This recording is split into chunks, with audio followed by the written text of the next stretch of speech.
చెప్పాడో చూడండి. ఆయన అంటే ఏదైనా సరే అవతల వారికి కోపం తెప్పించేటట్టుగా మాట్లాడగలిగినటువంటి ప్రజ్ఞ.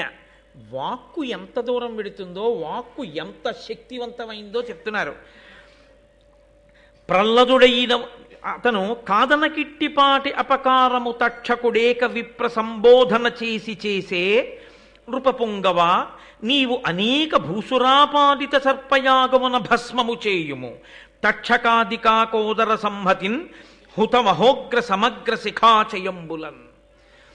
తక్షకుడు ఎందుకు చంపేశాడో తెలుసా మీ నాన్నని? తక్షకుడికి మీ నాన్నకి ఏమీ వైరం లేదు. మీ నాన్నగారు తక్షకుడిని ఎప్పుడూ ఏమీ అనలేదు.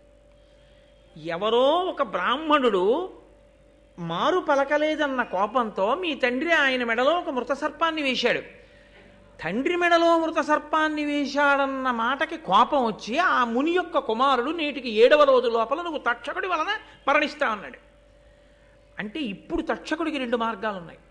ఒకటి శృంగి మాటకి చంపేయడం, 2 శృంగి మాటకి చంపకపోవడం.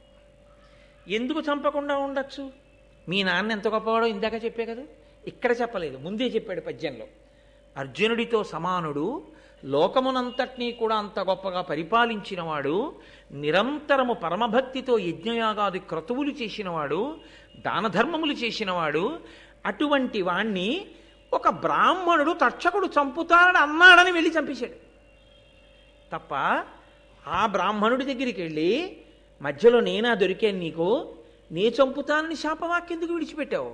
నేనెందుకు చంపాలి పరీక్షిత్తుని? పరీక్షిత్తు లాంటి ప్రభువు శరీరం విడిచిపెడితే ఈ లోకాన్ని రక్షించడానికి మళ్ళీ అటువంటి ధర్మాత్ముడు ఎక్కడి నుంచి వస్తాడు?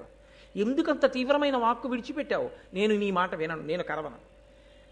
అలా కరవకుండా ఉన్నందుకు నాకు కూడా శాపవాక్కు ఇస్తావా? ఇస్తే ధర్మం కోసం నేను కూడా శరీరం వదిలిపెడతాను తప్ప నేను ప్రభువుని చంపను అనగలిగాడా తక్షకుడు? ఇప్పుడు క్రోధం ఎవరిలోకి ఎడుతోంది? ఒక ఇంజెక్షన్ పట్టుకుని అవతల వారిలోకి ఎక్కించినట్లు తనలో ఉన్న క్రోధం ఏ స్థాయిలో ఉందో అంత స్థాయిలో ఆయనలోకి పంపిస్తున్నాడు. ఇప్పుడు పరిష్కారం కూడా చెప్పేశాడు. ఇంకా మళ్ళీ ప్రత్యేకంగా దీనికి నేనేం చెయ్యాలని ఆలోచన రావక్కర్లేదు పరీక్షిత్ జనమేజయుడికి. ఎంత గొప్పగా చెప్పాడో చూడండి. నృపపుంగవ, నీవు అనేక భూసురాపాదిత సర్పయాగమున భస్మము చేయుము. తక్షకాదికా కోదర సంహతిన్ హుతమహోగ్ర సమగ్ర శిఖాచయంబులన్. ఒక బ్రాహ్మణుడన్న మాటకి తక్షకుడు చంపేశాడు మీ నాన్నని. నువ్వు చాలామంది ఋత్విక్కుల్ని తీసుకురా, కూర్చోబెట్టు. వాళ్ళందరూ కలిసి ఒక్కొక్క పాము పేరు చెప్పి స్వాహ అంటారు.